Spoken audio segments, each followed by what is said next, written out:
you feel like they're far, far too low. Too low. And I mean, look, this big beautiful bill.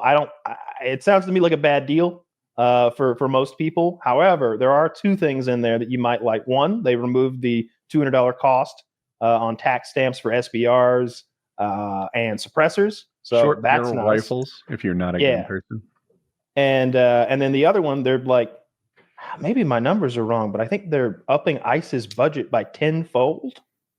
Yeah, something like that. It's tens of billions of dollars more for ICE. It may be 100 billion more for ICE. It's something nutty. It's a lot more for ICE because they were like, I think they had like a $2 billion budget before, like something smaller than you'd think. But even so, it's like, yeah, I like expanding ICE and hopefully increasing deportations and then, getting silencers for cheaper. That's neat. But it seems like there's also a bunch of like nonsense billionaire tax cut stuff that doesn't need to be in there. That's the thing. They hand out like lower taxes on tips. I somewhere in the versions it was like if you get a tip by a credit card, you still have to pay the tax. But if you get a tip in cash, you don't have to pay the tax. And I'm like, did you think they were paying taxes on their cash tips? You fucking moron. No one does that. But like it's like they give the crumbs to some waitresses, and then they give the real meal to the billionaires. And that's even as a percentage. Like sometimes it's easy to look at these numbers and be like, man, the rich got way bigger tax cuts than the poor. And it's like, well, they're paying all the taxes. It's hard to give the poor $1 million tax cut when what they didn't pay anyway. True. But even as a percentage, the rich got much better tax cuts than the lower end there. They paid for it. The tax cuts, they paid for it. Oh, by buying politicians? Yeah. There is one thing in the big, beautiful bill I like. Well, there's a couple things, but interest-free car loans if you buy an American car. I like that. How's that possible? I don't understand what's hard about it. Yeah. You get zero interest. No, maybe the interest is deductible. I think I said it wrong. I'm sorry. Okay. That's like a mortgage almost. Yeah. I thank you. The interest for an American car is tax deductible now. That's something. That. Yeah, that's something. And I wonder if you can combine that with the EV credit. Then the EV credits get removed with the bill? I don't know. But if you could get $8,000 off and then have tax deductible interest, you could get a pretty damn good deal on a Ford Lightning. That'd be the move. I wouldn't fuck with a Tesla. I still can't imagine that company ever rebounding unless they split with Musk. He's just persona non grata nationwide, global wide. Everybody hates that guy. He doesn't have, there's no little group of core fans who are like, Elon's so cool. No one says that. You never see anyone with his back. It didn't occur to me that Republicans probably don't like him now too. Yeah, he's still slinging mud with Trump. He's still slinging, and he's doing stuff like, he's like, oh, this is unsustainable and this and that about spending. And I'm going to start my own political party called the America Party. And it's like, what are you talking about? Like you became a Republican 6 months ago, and now you're trying to and he's on record saying stuff like, I don't see why people even need guns, like that tier of thing just a few years ago. He's not right wing at all. He just saw an opportunistic, time to jump in. And so he's alienating tons and tons of people. But I swear he is getting blown 24/7 by millions of Indians on Twitter. And so he'll say one of his unpopular takes amongst Americans, and then he'll get a jillion responses of that is so true. You are a genius. Please bring me to put me in Ohio, or just that kind of shit. And so he is just getting I would believe a very warped perspective on what Americans actually believe, because he's clearly on Twitter all day, just sitting there reading. He, unlike Trump, does seem like a billionaire who is going through his own replies, checking things. And you can tell that with you remember how much guff he got when he and Vivek were being Americans are lazy, and some of you do need to be replaced by Indians who will work for slave. Immediately, just all right-wing people were fuck you. You're only, hey, moron, we don't think you're funny. You're sometimes useful in a utilitarian way. When you are no longer that, we will move past you. Stop it. knew which politician it was. It was someone's in Trump's cabinet, the high-ranking dude, and he's like, Elon Musk tells these jokes, and he expects everyone to laugh like he's funny, but he's the most unfunny person I've ever been in a room with. And I was like, yeah, I can imagine that. Just laying I've heard his jokes after laying egg. Oh yeah.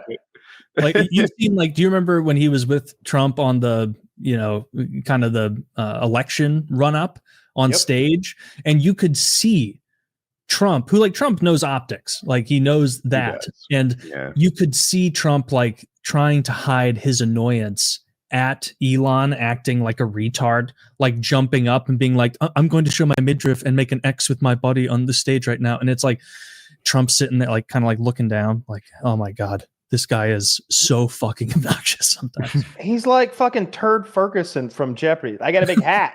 See my hat? You notice it? It's funny. No, it's not. I remember when they clearly they were in Wisconsin or somewhere up there and that way, and he had that cheesehead hat on. Just no, he's not funny because he doesn't understand humor, because his brain doesn't work like ours. And I don't mean like the three of us. I mean the rest of humanity. He's clearly a bug-brained person. He's very Aspergery. Yeah, very Aspergery. He's on another level. And I mean, look, it makes him great at a number of things, obviously. But I'm glad he's getting out of fucking politics. I wish he'd go make his fucking spaceships, because NASA's budget's cut so badly they can't do anything. I think they cut the funding for LIGO. They've got this thing that detects gravitational anomalies across the fucking galaxy. I think it's in the south. They're defunding everything. All of the stuff. They better show some results. Earn it back. They gave it to Space Force. They're giving the money to Space Force. You know what I don't like?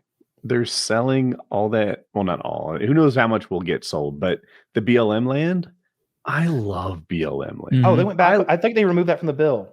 Oh, I hope you're right. Maybe I'm out of date then. But I am too. I thought that they waffled on that and it lost. It got pulled out in the Senate. Like I heard the same thing, because it was like an across the aisle thing of like, what the fuck is wrong with you? Like, don't sell this to billionaire investors and foreigners. Like, it seemed like this was America's property, right? Something that we all kind of collectively owned. And every once in a while, I even go out west and enjoy it on a motorcycle or something. And it's blast, and it will permanently get undone. There'll be fences and private property signs, and it's never going to get repurchased by America. It only gets worse. It doesn't get better in this regard. Yeah. You're 100% right. That BLM land, we all own that. And if you're listening to this and you've never taken advantage of it, and you like to hike or off-road or camp, man, the West is there's countries worth of just free land out there to go out and recreate on. It's a wonderful thing. I don't know if that's true in other places of the world. I just know that the BLM land is probably larger than the country of France. There's land out there untouched by humans, seemingly. I've been there, and it looks like Mars. It looks more like the surface of Mars than the surface of Earth. And I'm like, it's amazing that this exists, and I hope they don't sell it to the highest bidder. I agree 100%.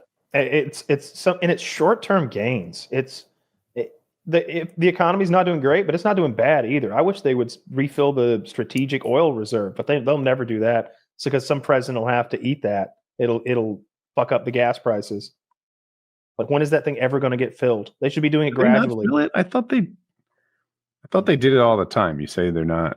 No, they asked the press secretary, pretty blonde girl, the other day when it's like, all right, gas prices are. All you do is lie about how low gas prices are. So since they're so low, are we going to refill the strategic oil reserve? And it's like, I don't know. They're just like mealy-mouthed. They're like, you'll have to ask the president or whatever bullshit. I do enjoy her. I don't dislike her. I like how mean she is. I hate how much she lies. Oh, just they all do, I guess, though, right? No, it's not the same. Like it. She told me tariffs were a tax cut. Fuck off, you lying whore. Yeah. If you say tariffs are a tax cut and you don't like continue that and explain that the tariffs are paid by us, but the goal is that eventually, like we'll get a tax cut because of more business or more exports or higher. If you broke it down and explained it, maybe, but no, it's a tax cut for all. There's no way that a sales tax is a tax cut. It's true. It's just. I was of the opinion early on that we would never actually get to the point of doing the tariffs, that we would be threatening the tariffs, and that alone would allow the deals to be struck. I also never thought that Garcia guy would be brought back to the U.S. I was wrong about that. I was emphatic. I was like, he will never come back. I think I was quoting her because that's how I remember her how she said it. Yeah, she never come back. Like it was like she's a villain in a Spider-Man movie or something.